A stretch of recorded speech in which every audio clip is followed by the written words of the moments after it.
Maybe I'll get into a little bit of introductions and get things going. We have a lot of stuff to go through today, so we'll just get it going. I'm Lauren. I'm one half of Partnerships in Play. What I do is I help SaaS companies build better partnership programs and help activate their partnerships. And I work a lot with Michelle, who's the other collaborator in Partnerships in Play, who is an experienced partner marketer and can help also activate your partners. And I'm here today with Mark and Ben, and they are experienced agency owners. They have been Shopify Plus partners for a long time. They've also been partners with other tech companies for a long time, so they have a lot of experience. And I'm really happy to welcome you today to talk to me. Mark, I'll hand it over to you. Sure. Hey, my name is Mark Perini. I own ICEE Social. I started it back in 2009, and the other day I got a LinkedIn notification that I've been in business for 17 years, so that's something. That's wild.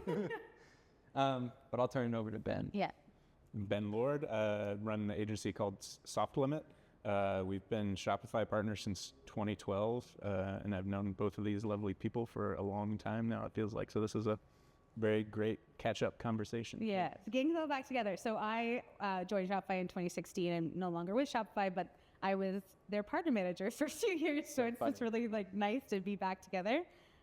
So today what we'll do is we'll spend about half an hour chatting with these guys and asking some questions to help you understand how agencies think about tech partnerships and what do they like, what they don't like, what they're looking for, and then also what they've experienced in terms of great partner programs through their tenure, and then we'll have about 15 minutes of Q&A. So getting into it. Sure. Let's do it. First question, starting off.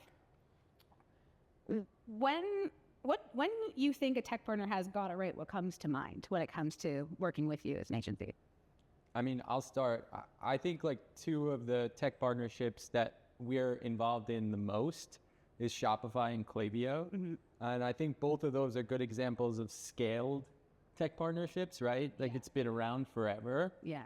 But I think when you look back, and Ben can speak to this too, because he's an early Shopify partner, the beginning was not the scaled partnership that it is now. The beginning was hey, I saw this article about a website you did. Do you want to join the partner program? You know? So I think thinking about it now and trying to be, as a SaaS partner, be hey, we want to get there. Mm-hmm.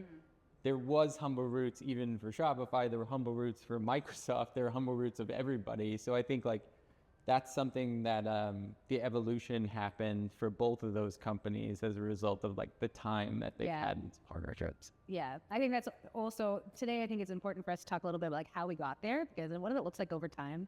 Because we all see the shiny programs. Totally.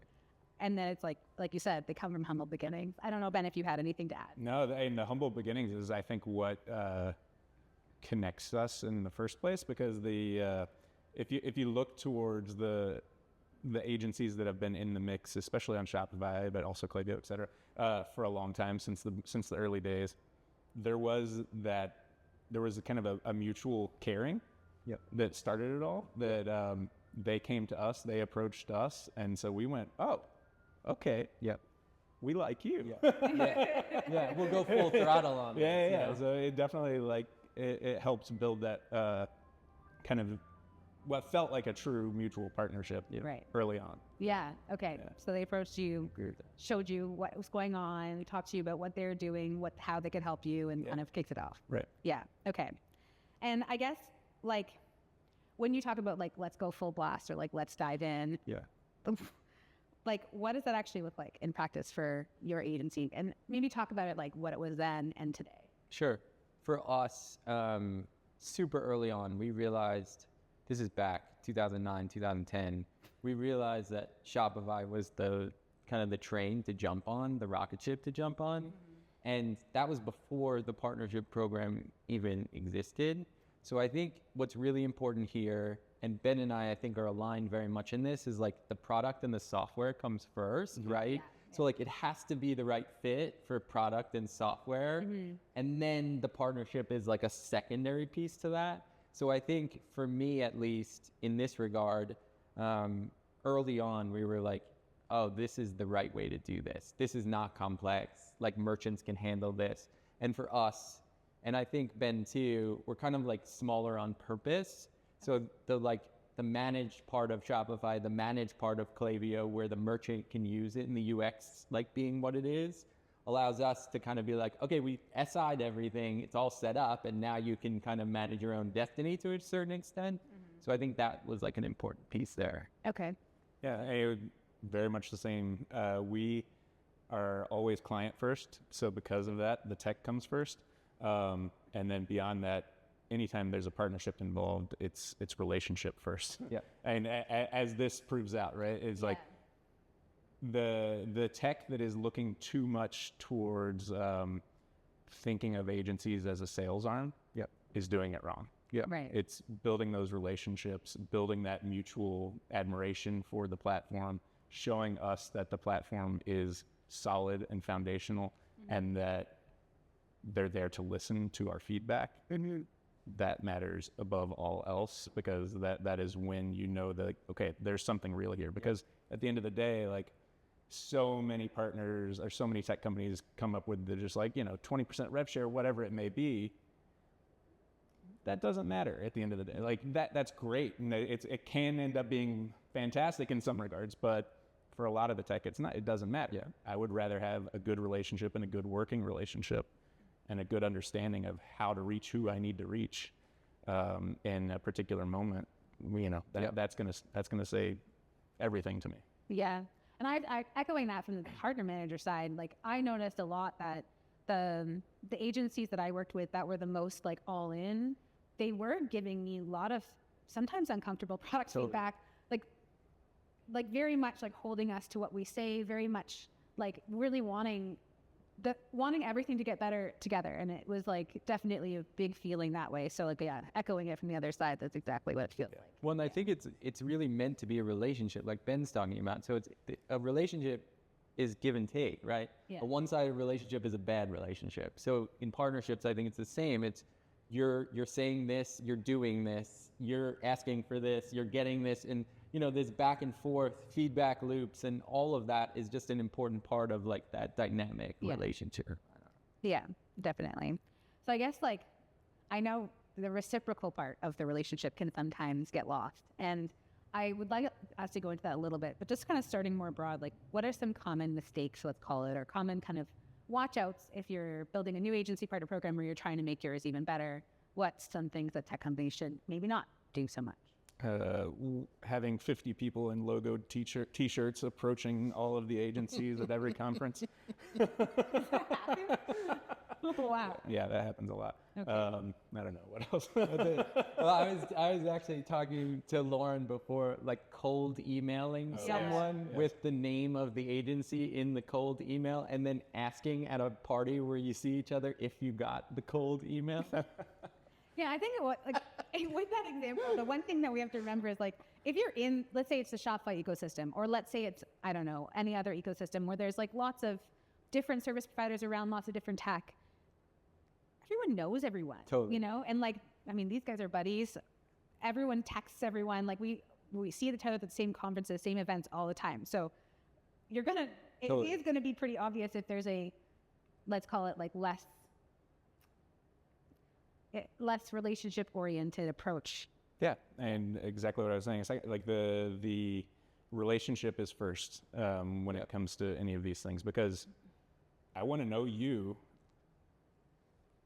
The tech is secondary. Like I want to know the person that I'm going to work with, and then when I learn about the tech, I'm going to evaluate the tech from my client's perspective. Yeah, and it's going to work for some clients. It's not going to work for other clients. It might not work at all.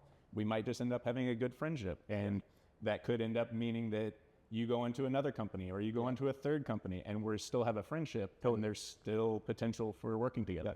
So I think that is the long tail of it. Like approach it from the relationship side, and it'll grow from there. Yeah. Okay, and let's talk a little bit about the referral end of this, because of course a lot of agency partner programs are built with the thought in mind that there's going to be leads sent back and forth. There's merchants or there's other customers, users who need help setting up your software or doing things with your software for their business. And there's service providers who can help do that. And so you can often refer back to them, and then vice versa. Like you've got clients who you want to set up on Shopify, or you think they would, benefit from moving to Klaviyo or whatever. Let's talk a little bit about like, what it looks like when it's working really well for you. Like give me some examples.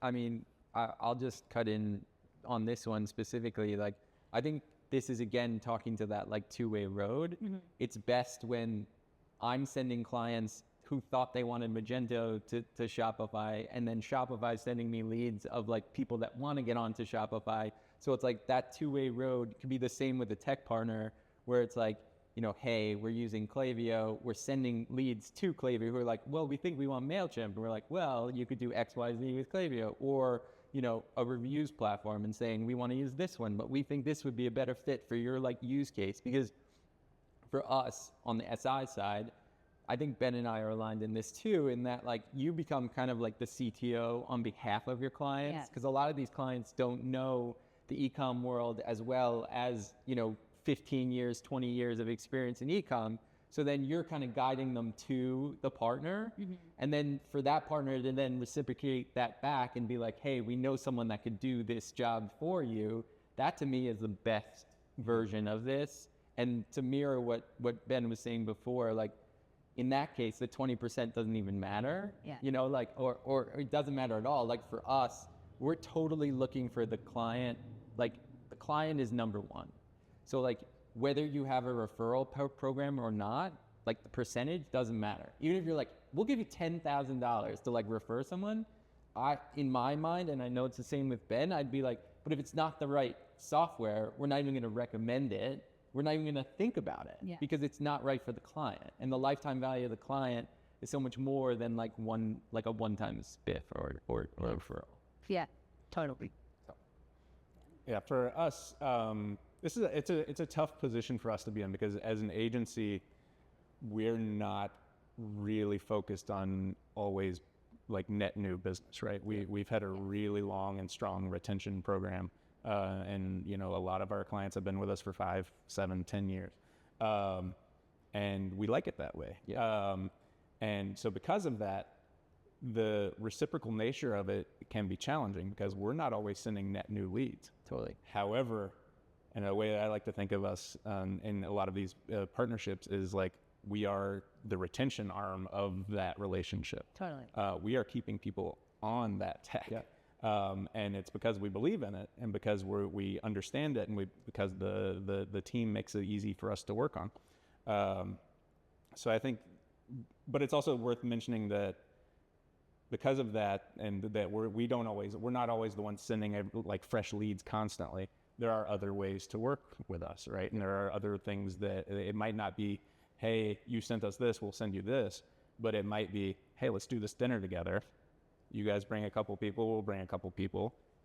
And that's a great way to start new conversations that might lead to those net new leads and might lead to those co-selling opportunities, which I think are huge for an agency like us. And they give us an opportunity that otherwise wouldn't be there for a team that's not focused so solely on outbound.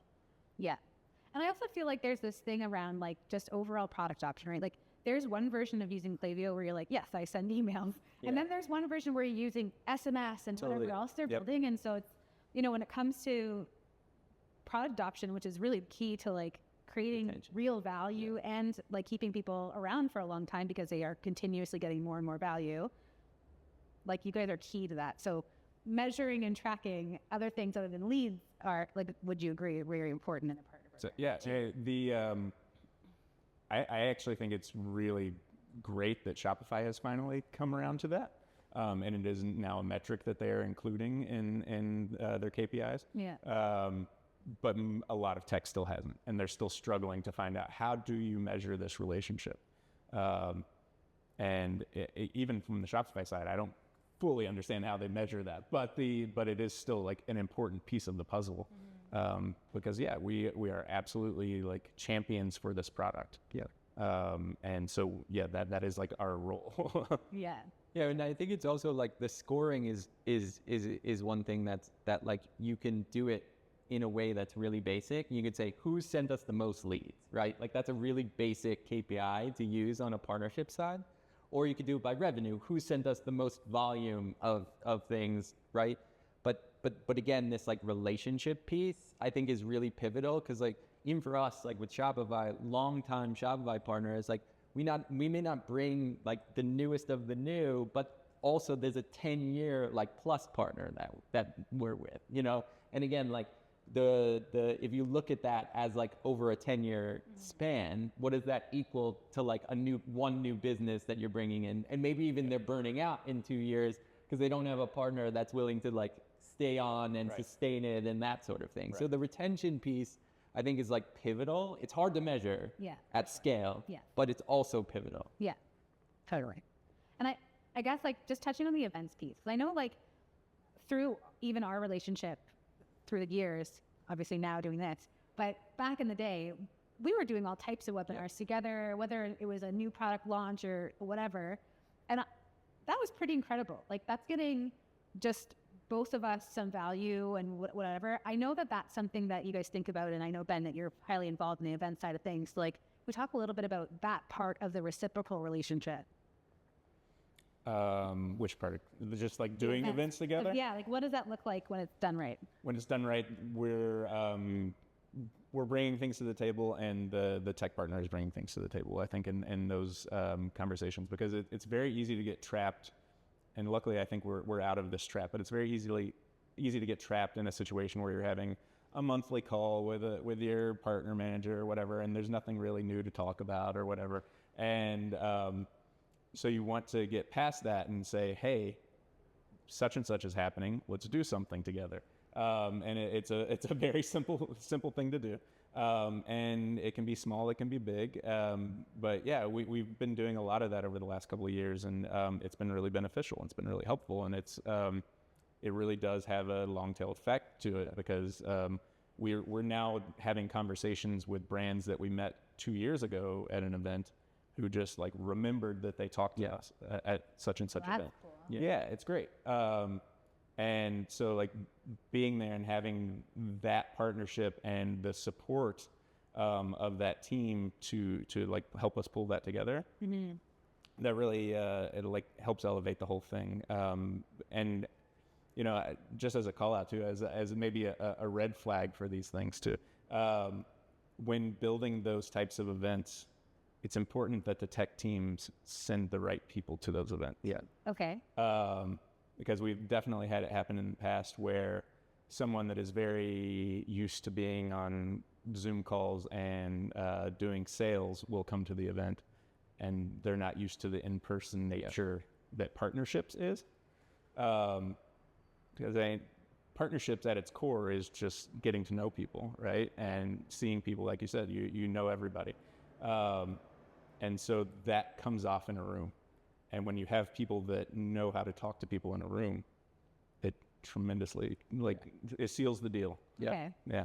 So something to think about when you're hiring your partner. Yeah, exactly right. Is the relationship piece. Yeah. Well, because it's not like at its core, I know that everything is indirectly sales, right? Like pretty much most operations within a business are like somehow directly related or indirectly related. Everyone's a salesperson. It's like classic. Selling all the time, right? But there's a relationship way to sell, and there's a hard way to sell. Yeah. And I feel like the worst partner managers or like the worst partnerships I've ever had are the ones that come from like the sharks in the room, where they're like, if you're not hitting this number, you're out of the program kind of thing. Oh, yeah. And again, for the type of agency that we both have on a retention side, we're just never going to be just throwing cold leads in. Yeah. I'm throwing a warm lead when I know it's going to close. Yep. And like most of the time I'm putting in the leads and I don't even care about the like, throw it into this document and sign up with this email and throw it through this link, and all those things like are secondary to like, we just want to get this done now, you know? So I think it's more about software. It's more about the relationship than it is anything else. Yeah. Actually, just touching on that piece there, like if your processes can't get in the way of like getting it done. Like these guys aren't in the business of selling your product for you. It just is a tool that like it would be helpful to do what they're doing. Yeah. So like we when we build partner programs need to think about like, are our processes serving our internal interests more than actually helping our partners do things fast and great for the client? So really taking that like sort of customer client first approach in all kind of thinkings through the journey. Okay, moving on a little bit, partner programs, they go through an evolution as the companies scale. And you've seen it with Shopify, we've seen it with Klaviyo, we're seeing it with a bunch of different tech partners, especially the ones that have grown up a lot in the last, 5 years, let's say. Yeah. And really recently, Shopify relaunched their, well, I don't call it a relaunch, but they put out a bunch of new stuff and kind of revamped their program with new tiers and new naming conventions and new things they're measuring and things like that. And same with Klaviyo. Klaviyo came out with a new program a few weeks ago or a few months ago now. And so, you hit a certain level of scale and you need to specialize your program. You've learned a lot of, you have quite a number of partners. You kind of learn what the road is, you know how to kind of work together and you can develop all these processes. But there's, like you said, the humble beginning. Yep. So what I would love to hear is, what does that feel like for you? And like maybe it helps us to ground in like 2016 Shopify relationship or, not 2025 or 2024. What year are we in? Anyway, but like if we can talk through kind of like what that feels like for you and how even your business has had to evolve to be better partners and to, I know you guys have developed your own partner programs as well. And as the companies mature, it's an interesting ride. You see a lot of movement of, partner managers come and go. And that's just part of the ride, I think, at a certain point. But I think that during that growth, when the tech companies find a way to like bridge the gap over the long term, that it's really, really solid, beneficial, piece of the puzzle for us, because we do get that feeling that we do have a connection beyond that single touch point. Right. Because again, that single touch point could very easily move on. And then we're settled with somebody new that has to learn our entire business. And we've been lucky enough that we've been in these programs long enough that we have connections above and beyond just like the PM, right? So it matters when you can kind of ride that wave and know that there's people there to support it. Yeah. I think that the knowing who to kind of tap on the shoulder and having those connections to be able to do that and they actually go through, like that's super important, especially with a big platform as they scale. So like we as an agency and Ben similar, like we do service stuff, but then we also have apps. We also have, like themes that we've like built ourselves. So it's having that connection enough with that partner to be able to know, hey, if I have a theme question, I'm going here. If I have an app question, I'm going here. And maybe the partner manager is the person that like connects those dots in like, if we don't have that relationship, but also having that and being able to call on those resources, especially in like 2016, even today, because the org gets bigger and then all of a sudden your one contact that you have, your partner manager, like can't get to XYZ person. Right. So I do think like having enough of a like robust relationship with the org and being able to pull in the tax guy, the ERP guy, the CMS guy, like into those conversations and get the right people in the room is like vitally important, especially as we grow as an agency and as like enterprise deals come through. Yeah. So it's interesting that you just mentioned like how you're broadening even like the ways that you're working with the same company, because something that I talk to my clients about is like, just because your partner today is an agency that builds Shopify stores or sets up whatever systems, doesn't mean that all they're going to be forever, which even if it was, great, fine, that's fantastic. But then you develop themes, you develop apps, you kind of get involved in other pieces of the business, you have ideas for what the company should do. There's a lot of value that comes from the kind of deep knowledge of both the platforms themselves, like the technology, but also the learning what the opportunities look like if you were to build an app. And I know that a lot of questions that I used to get was like, okay, if I did this, is it worth it for me? Like, what could I gain? And then you're trying to kind of explain the opportunity. And that was really cool. But that happened over time. That wasn't like from the get, a new partner. A thing that's been really interesting for us recently is the the willingness of our partners to partner, right? Yeah. Because there's obviously, it's a small world that we live in, and this ecosystem is small, but like, you know, there's a whole other side to partnerships that is just integrations partners and whatever. And so like, if you have app A and you want to do something on the, you've got an idea for app A and app B and you want to bring it together, that this can all work as one cool thing. So it is kind of like a multi-level thing that you can rope up. Yeah. Definitely feels like that's part of the evolution on both your side and the company side. Like I noticed that through the years or whatever growing up with the company. And then also like just to kind of, one of the points that you made around like having more than one relationship is so important through that time. And this is something as well that comes up with, we wrote a report earlier this year and released it, where one of the biggest challenges that partnerships people have is like, you spend so much time developing a relationship with someone, that person leaves, and then all of a sudden you're like, this thing I was forecasting for, this thing that I thought was going to help me build my business in X way that I hired people to work on, gone. Yeah. And so then you're like, well, what do I do? Yeah. And then you're like asking anybody in the organization's support calls, like you name it, you're like, help me.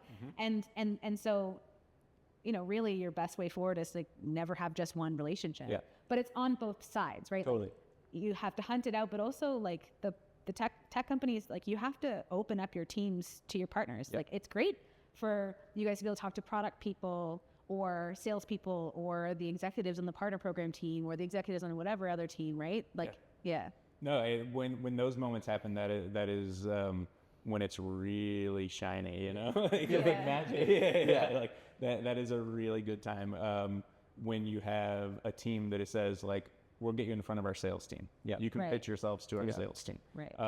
We'll introduce you. We'll have dinner, whatever it may be. Like meeting the bigger team, and just deepening that relationship and deepening what's possible, because it's education on both sides.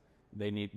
Obviously, there's a lot of other agencies in any tech org's stack or whatever, right? Portfolio of agencies, and we're just one of them. But likewise, same goes, right? There are 100 different apps that we're keeping in our heads and trying to keep track of.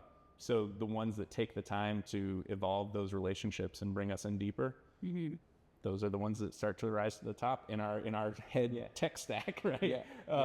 So it just, I don't know. When I also think that feedback loop is different, right? The customer feedback loop is different than the SI partner's feedback loop, right? How easy is this to install? How easy is this to maintain from a theme perspective, from an app perspective, from a middleware perspective is different than like what the customer has to say. So I think like collecting that feedback that you're getting from the partner, the tech partner versus the client is different too. So. Yeah. And I guess like we're getting close to Q&A time, so I'm just going to wrap up one point, but I think we just could talk to our partners more about like what they even want. So like to your point, like, you know, when you're building a partner program, you think, okay, what is the playbook? What are people doing? What should we offer? Rev shares, whatever. And then like what really you're saying is, I actually want to be introduced to the sales team, and that would be hugely valuable to me. So like, what do I need to do to get there? Or I want to do events with you, but I wanted to do it like for real, you know? And so what does it take for me to get there? And vice versa. Like, know how my business makes money and what's important to me. I'm a retention person. Like, I don't want new clients all the time. So like, how do we work together in those ways? Like, I just feel like, you know, I worked with a client, or Michelle and I worked with a client recently where we did 5 partner interviews and learned so much about what the future of their incentives should look like, the future of partner management should look like, what even like important content would be interesting to develop. But it's only through the conversations when you actually ask. You know, so it seems simple, but I think, and I don't know if you guys would agree with this, but it doesn't happen all the time. No, it's a very simple statement of how can we help you, right? Because we know how we can help you. Pretty clear. Very clear. But how can you help us? And again, exactly what you said, like 10, 20% rev share, like that's nice. Sometimes it's a nice little icing on the cake, but it doesn't matter at the end of the day. Like it really is having the connections, having somebody that you can reach out to when you need it, being able to talk to a solutions engineer if you have to, or if you need to. Okay, so we're gonna get into Q&A. A little bit of direction for everyone on the stream. There is a Q&A part of Wistia where you can actually ask your question, or you can throw it into the chat, whatever works. I'm going to kick it off just because I have a question that I get asked all the time. But a tech partner who's not currently working with you, you've never heard of them before, but maybe they're not, you just haven't heard of them before. Yeah. How do they get your attention? What's the right way to approach you? Maybe not a cold email. Yeah, not a cold email without my name. No, I honestly think that events, like New York is a city where there's events all the time. Mm-hmm. And I wanted to bring this up because I think it's important.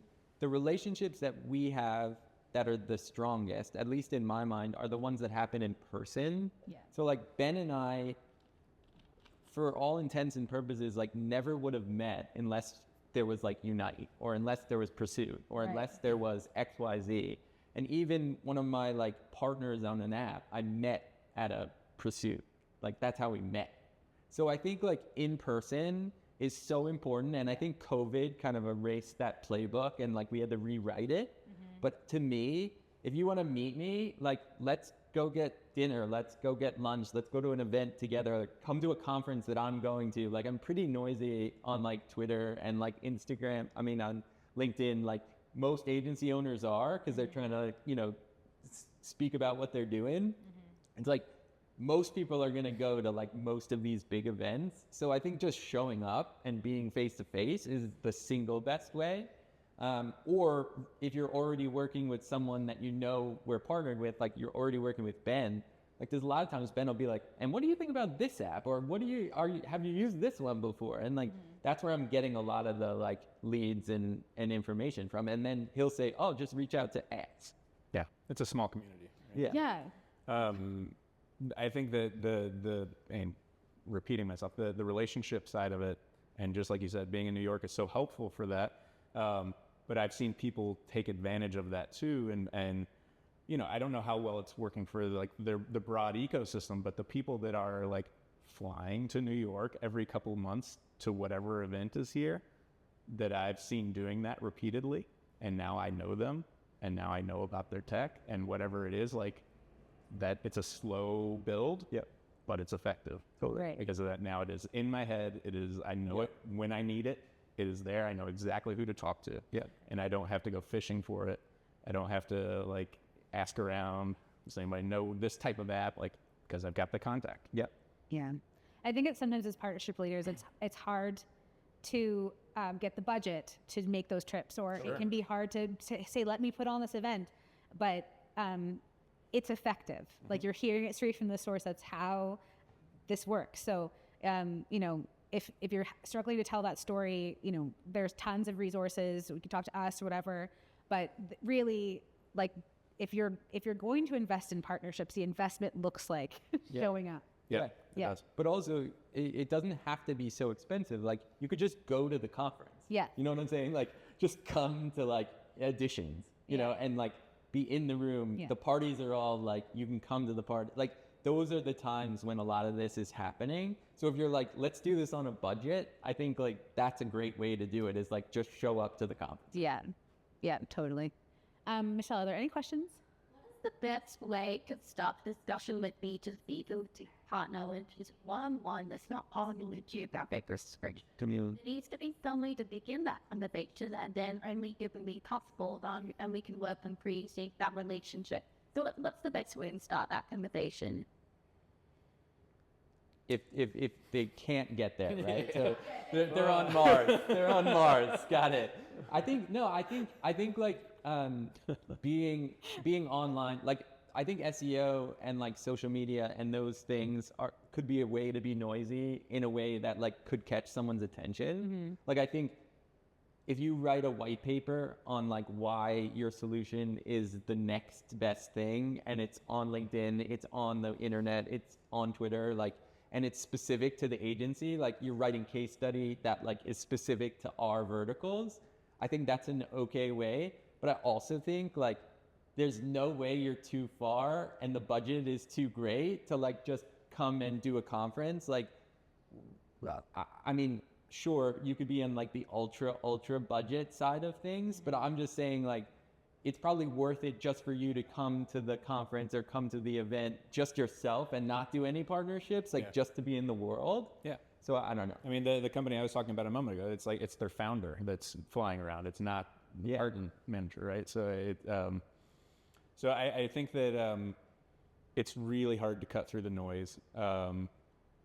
If I get an email that looks cold or looks like just another app reaching out to me, I usually delete it. If I get a LinkedIn message that is from someone that I have no mutual connections with or anything like that, I usually ignore it as noise. So I do think that if the in-person option is not there, finding the connection that is there is the next best step. Like, is there someone else that knows this person? Could they make an intro? Because those intros I will absolutely perk up and listen to and respond to in a heartbeat. Yeah. We can't forget, like, it's a network at the end of the day. Like, it's like the tried and tested true way of doing business in a lot of ways. It's no different. We just have to do the relationship. We have to do it, you know? Well, and I think, like, just bringing up LinkedIn again, I think there's certain aspects of LinkedIn that are great and some that, like, it's a cesspool, right? But the one thing I think they got right was that, like, they want you to have a mutual connection. So I think it's similar in person, right? Like, if you know that I'm friends with Ben and you're like, I really want to get to Mar, like, and you got to Ben, or you're at an event that Ben's at and I'm not at it, like, that's a way of, like, making this or bridging the gap, you know? That's the reason most people talk to me.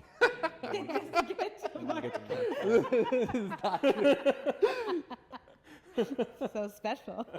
No, but I do think that there is something there of, like, hey, we have a mutual connection I worked at Shopify. I worked with this person that knew you or knew this or knew whatever. Yeah. It's like, can we reach out? So I think that like is a great way to really, like, bridge the gap if you are looking for that kind of connection. Okay. Yeah. So warm intros where possible. Show up to the event, like, just be around, cut through the noise by doing the things that not everyone is doing, kind of thing. Yeah. Okay. And the in-person thing, like, it's worth mentioning that there are events everywhere. Yeah. Especially now, like, in the last 2 years, partnerships events are everywhere. So even if you're, geographically cut off from New York City or whatever it may be, it's happening somewhere close. Yeah. And someone somewhere has the list of, like, the go-to events. So you don't have to necessarily try them all and find out that you shouldn't be there or that it's not really useful. Everyone has done this for years. They kind of have their typical events they're going to. Or you can talk to Lauren because she's been in this space for long enough to know where those events are. I've also asked so many times, like, okay, what are the events? Anyway. Okay, any other questions on the Q&A? Not yet. Okay, I have one more. Sure. So, how do you think about partnerships when there's two solutions that you are working with that do similar things, maybe differently or for different audiences or whatever, but how do you manage that? Why would you take on two partners that both offer the same thing? Because our clients need different things. Yeah. And again, that's the client first aspect of it is that Mark and I are both very solidly in. You don't know what that client needs, and they might need a feature that this platform has that platform doesn't. Might be price point entirely. Yeah. There's all sorts of reasons why you need to keep those other options kind of in your back pocket.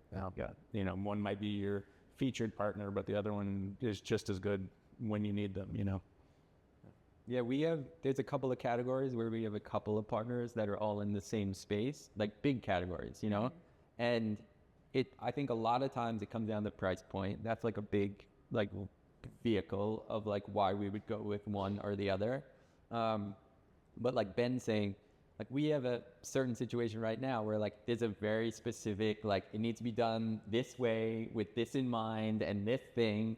And, like, some partners will be like, hey, we have the API documentation that you can do whatever you want. And I think this is another, like, piece here is, like, if the support is good, if the documentation is good, if like, sometimes I'll pick a partner because I know that like the client's going to be all over the support docs, like that the client is going to be all over like the customer. And I'm like, who can like handle that? Yeah. Right. Who can, like today I tried to put a support ticket in and I couldn't because the support email doesn't accept, and you have to be logged into the app to do the support ticket. And so the app is down, so I can't make a support ticket and I can't email support. So I'm like, who do I email? No, but like, this is the thing of like, that's factoring into my decision the next time I'm recommending this of like, can I get someone on the phone? Right. Can we fix this problem? Because the client isn't looking at the app as the problem. They're coming to the partner, the SI, to be like, can you fix this?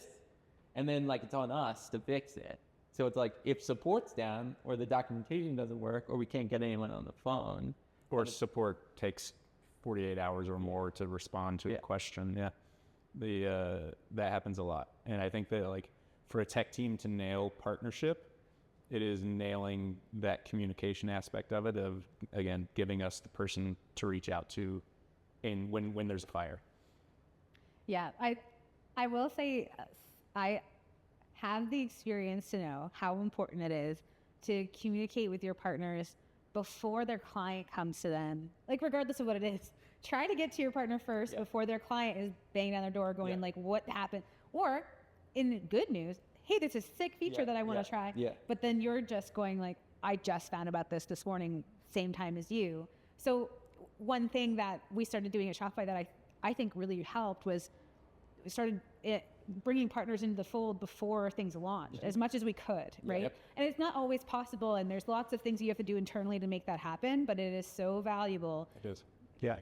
Even if it's the day before. It doesn't have to be that much lead time. Because otherwise we're getting forwarded emails of like, we want to launch this. And we're like, now we're reading the blog post about what it's about, you know, and if we could have had a little bit of insight, even a week before, and then we could have preemptively said, hey, this is launching. We want to get you in and around this. We'll sign you up for the beta. We'll sign you up for the alpha. Like all of those things. Then you look like a star. Yeah. And like, that's an easy, they knew it was launching. Everyone knew it was launching around this time.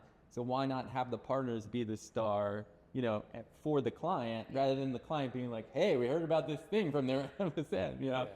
Yeah, no, I totally. And I think also just as another, like, thing to think about is like your partnerships should also be giving you some like feedback on parts of your business you're not even thinking about. Like, it's not just product feedback, it's also support feedback.